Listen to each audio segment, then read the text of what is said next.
Hey, everybody. I wanted to tune in live. I'm sitting in my hotel room on my third day of quarantine in Los Angeles, but I've had these awesome phone calls over the last 2 or 3 days with different folks about everything from personal issues or personal updates to business updates. And one common theme has come out of all of those calls that I thought was just too powerful and too relevant not to share with you.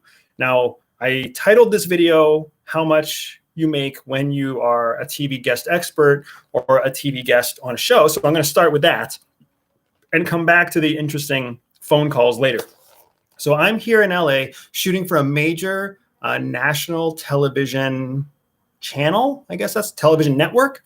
And this is not the first time that I have traveled to LA. It's not the first time that I've been on a show, but it is the first time that I have been paid, whether it's probably not a premium amount, but it's the first time that I've been paid significantly enough that I wanted to share some of the details about what that looked like. Now, the first TV appearance that I did was with like a local television news service, and that stuff's all no, they don't pay you for that. If you show up on your local news, if someone comes out and does an interview with you, if they find your business or they want to research you for a story, don't expect to make any money from that. That's just cool publicity.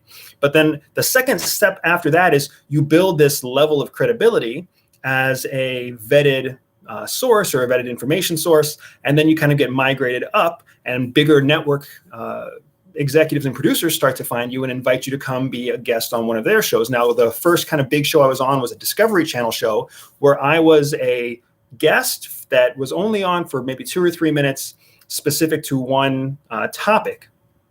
Discovery Channel paid for all of my expenses. They paid for a nice hotel room, a very comfortable flight. They paid for all my meals. They gave me a per diem, like a flat rate to keep me going. So when I was in Montana shooting with Discovery Channel last year for a show called Contact, I believe the show was called, they didn't pay me directly, but they took care of all of my expenses, and it was really very easy.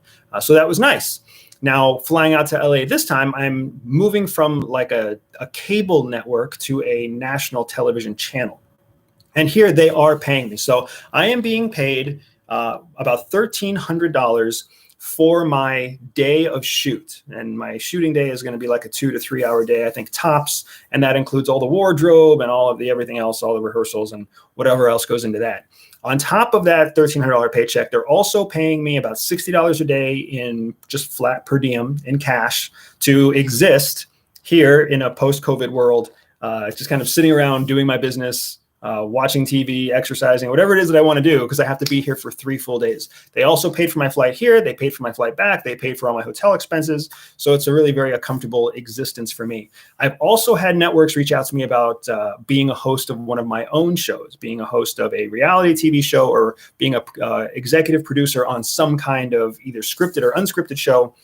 And generally speaking, the price tag they put on my participation, more or less, comes out to somewhere in the $20,000 to $40,000 for one season, and one season being anywhere from 6 to 12 episodes. It's all very fluid because it's all based on how much the production company is going to make and how much the talent gets out of that. But if you're looking to make a lot of money being on TV, I haven't seen how that works yet. I think you probably have to be like a celebrity hosting a television show where you're hosting multiple shows. And even then, it seems like it's kind of a grind. So if anybody out there still thinks that you're going to become like a super wealthy person and not have to do a lot of work and be in the entertainment industry, all of my experience with entertainment types in New York and LA and anywhere in between, they work their butt off. They don't really know where the next project's coming from. And I have yet to meet one of them that is a millionaire. So I just kind of wanted to span that. Now, to talk about how this relates to espionage, because that's what Everyday Spy is about. The conversations that I've been having over the past few days with folks have centered around the concept of value. And really, my existence here in LA is a demonstration.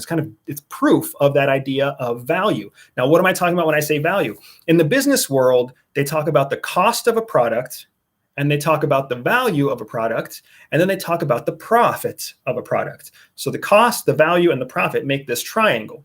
The more it's supposed to be like an isosceles triangle. So a triangle that has equal sides on all parts. So what that means is if you can create something for $2 and you can sell it for $10, then the difference between the value, the price that people are willing to pay because they value the product, the value, the difference between the value and the cost becomes the profit at the top and inside the triangle. So build something for $2, sell it for 10, the profit is going to be $8. Over time, if people don't value that product the same way, it starts to shrink. Your cost is going to stay the same, but the value might shrink. Similarly, if you can create something that has the same value, but you can decrease your cost, you're going to increase your profit. That's the exact same formula that exists in espionage. Only the difference is, instead of worrying about profit, what we're talking about is the value of the information to the US government. So we know how much it costs to deploy a spy to a foreign country or to hack into a mainframe or a system. We know that's going to cost. The value of making that hack, or the value of putting someone in danger, or the value of trying to collect information from a covert or from a source that's behind a hard, hostile border, like someplace in Iraq, Afghanistan, or North Korea, right? The value of that information has to be significant. And the only way you know what that value is by the impact it could have to national security. So we have a very similar triangle. The cost of the operation against the value of the information is what tells us the impact that it can have on national security. Here, I am being paid because the network here sees me of value. They have a fixed cost. They see me of a certain value. If they didn't see me of that same value, then the triangle becomes smaller, the profit becomes smaller, the benefit becomes smaller. Similarly in Intel, we're not going to collect against a source that only brings us a little bit of value because the profit, the value the impact to national security is too little. So how does this apply to you in everyday life? If the conversations that I've been having with folks have really been about what they bring to the table professionally, or what they bring to the table in terms as an entrepreneur or as an individual, and how they can leverage that to their own maximum benefit in everyday life.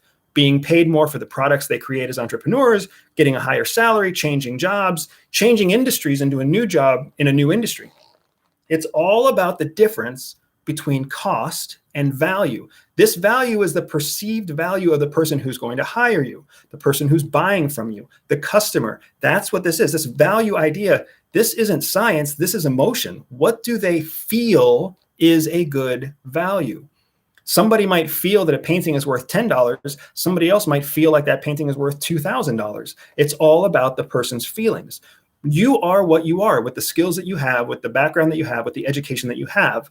If you can drive the perceived value of what you bring to the table out, then you're going to see increased profit, higher salary, higher benefits, more job security, more options. That's the triangle, the same triangle that we use in Intel, the same triangle that I've experienced in my business. All of that boils down to the gap, increasing this distance between cost and value. And if you understand your value, if you can translate your value into terms that the customer or the hiring manager understands, then you're always going to maintain this really wide base. And the wider the base, the higher the potential, the higher the impact, the higher the profit that you're going to make. So that's what I wanted to share today.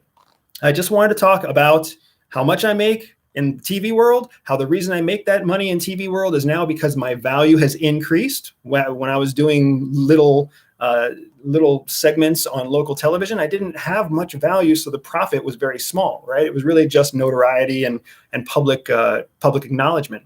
But over time, as an expert with a bigger business and with an international presence, with a podcast that's internationally rated, now all of a sudden my value is higher, and that means the opportunities, the impact are higher. The same thing can be true for you, no matter whether you are running your own business, starting your own business, whether you've been furloughed from your current job, or whether you're trying to change industries.